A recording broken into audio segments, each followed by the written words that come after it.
ओम नमः शिवाय। हर हर महादेव। तो आइए दोस्तों श्रवण करते हैं 16 सोमवार व्रत कथा।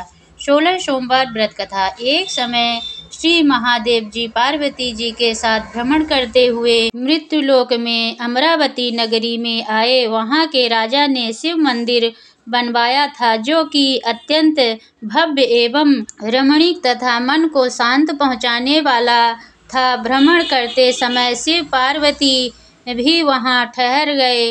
पार्वती जी ने कहा, हे नाथ, आओ आज इसी स्थान पर चौसर पासे खेले। खेल प्रारंभ हुआ। शिव जी कहने लगे, मैं जीतूंगा। इस प्रकार उनकी आपस में वार्तालाप होने लगी। इस समय पुजारी जी पूजा करने आए। पार्वती जी ने पूछा, पुजारी जी बताइए जीत किसकी होगी। पुजारी बोले, इस खेल में महादेव जी के समान कोई दूसरा पारंगत नहीं हो सकता, इसीलिए महादेव जी ही यह बाजी जीतेंगे। परंतु हुआ उल्टा, जीत पार्वती जी की हुई। अतः पार्वती जी ने पुजारी को कोढ़ी होने का भाषण दिया कि तूने तो पुजारी कोढ़ी हो गया। शिव जी पार्वती जी दोनों वापस चले गए। कुछ समय पश्चात अप्सराएं पूजा करने आई। अप्सराओं ने पुजारी के उसके कोढ़ी होने का कारण पूछा। पुजारी ने सब बातें बता दी। अप्सराएं कहने लगी, पुजारी जी आप 16 सोमवार का व्रत करें तो शिव जी प्रसन्न होकर आपका कष्ट दूर करेंगे। पुजारी जी ने अप्सराओं से व्रत की विधि पूछी। अप्सराओं ने व्रत करने और व्रत के उद्यापन करने की संपूर्ण विधि बता दी। पुजारी ने विधि पूर्वक श्रद्धा भाव से व्रत प्रारंभ किया और अंत में व्रत का उद्यापन भी किया। व्रत के प्रभाव से पुजारी जी रोग मुक्त हो गए। कुछ दिनों बाद शंकर पार्वती जी पुनः उस मंदिर में आए तो पुजारी जी को रोग मुक्त देखकर पार्वती जी ने पूछा, मेरे दिए हुए श्राप से मुक्त पाने का तुमने कौन सा उपाय किया। पुजारी जी ने कहा, हे माता, अप्सराओं द्वारा बताए गए 16 सोमवार के व्रत करने से मेरा यह कष्ट दूर हुआ है। पार्वती जी ने भी 16 सोमवार का व्रत किया, जिससे उनके रूठे हुए कार्तिकेय जी भी अपनी माता से प्रसन्न होकर आज्ञाकारी हुए। कार्तिकेय जी ने पूछा, हे माता, क्या कारण है कि मेरा सदा आपके चरणों में लगा रहता है।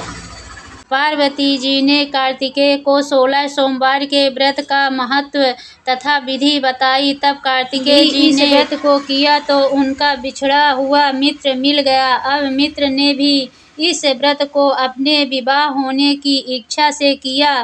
फलतः वह विदेश गया। वहाँ के राजा की कन्या का स्वयंवर था। राजा ने प्रण किया था कि हाथिनी जिस व्यक्ति के गले में वरमाला डाल देगी, उसी के साथ राजकुमारी का विवाह करूंगा। यह ब्राह्मण मित्र भी स्वयंवर देखने की इच्छा से वहां एक जगह जाकर बैठ गया। हाथिनी ने इसी ब्राह्मण मित्र को माला पहनाई तो राजा ने बड़ी धूमधाम से अपनी राजकुमारी का विवाह उसके साथ कर दिया। तत्पश्चात दोनों सुख पूर्वक रहने लगे। एक दिन राजकन्या ने पूछा, हे नाथ, आपने कौन सा पुण्य किया जिसमें हाथिनी ने आपके गले में वरमाला पहनाई। ब्राह्मण पति ने कहा, मैंने कार्तिकेय जी द्वारा बताए अनुसार 16 सोमवार का व्रत पूर्ण किया, विधि विधान सहित श्रद्धा भक्ति से किया, जिसके फल के कारण मुझे तुम्हारे जैसी सौभाग्यशाली पत्नी मिली। अब तो राजकन्या ने भी सत्य पुत्र प्राप्ति के लिए व्रत किया और सर्वगुण संपन्न पुत्र प्राप्त किया। बड़ा होकर पुत्र ने राज्य प्राप्ति की कामना से 16 सोमवार का व्रत किया। राजा के देवलोक होने पर इसी ब्राह्मण कुमार को राजगद्दी मिली। फिर भी वह इस व्रत को करता रहा। एक दिन उसने अपनी पत्नी से पूजा सामग्री शिवालय में चलने के लिए कहा, परंतु उसने पूजा सामग्री अपनी दासियों द्वारा भिजवा दी। जब राजा ने पूजन समाप्त किया तो आकाश वाणी हुई कि हे राजा, तुम इस पत्नी को त्याग दो, नहीं तो राजपाट धोना पड़ेगा। प्रभु की आज्ञा मानकर उसने अपनी पत्नी को महल से निकाल दिया। तब वह अपने भाग्य को कोसती हुई एक बुढ़िया के पास गई और अपनी दुखड़ा सुनाया तथा बुढ़िया ने बताया, मैं पूजन सामग्री राजा के कहे अनुसार शिवालय में नहीं ले गई और राजा ने मुझे निकाल दिया।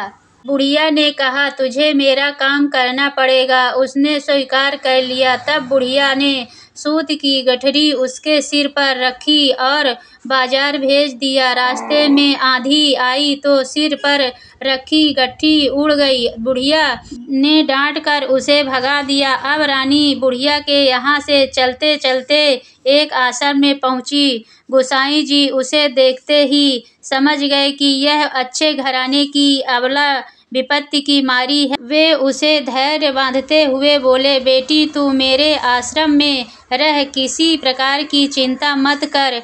रानी आश्रम में रहने लगी, परंतु जिस वस्तु को वह हाथ लगाती वह वस्तु खराब हो जाती। यह देखकर गोसाई जी ने पूछा, बेटी किस देव के अपराध से ऐसा होता है? रानी ने बताया कि मैंने अपने पति की आज्ञा का उल्लंघन किया और शिवालय में पूजन के लिए नहीं गई, इससे मुझे घोर कष्ट उठाने पड़ रहे हैं। गोसाई जी ने शिव जी से उसके कुशल क्षेम के लिए प्रार्थना की और कहा, बेटी तुम 16 सोमवार का व्रत विधि के अनुसार करो। तब रानी ने विधि पूर्वक व्रत पूर्ण किया। व्रत के प्रभाव से राजा को रानी की याद आई और दूतों को उसकी खोज में भेजा। आश्रम में रानी को देख दूतों ने राजा ने वहां जाकर गोसाई जी से कहा, महाराज यह मेरी पत्नी है, मैंने इसका परित्याग कर दिया था, कृपया इसे मेरे साथ जाने की आज्ञा दे। शिव जी की कृपा से प्रतिवर्ष 16 सोमवार की व्रत करते हुए वे आनंद के साथ रहने लगे और अंत में शिवलोक को प्राप्त हुए। कथा सुनने के पश्चात शिव जी की आरती करें और बोले ओम नमः शिवाय, बोले हर हर महादेव की जय।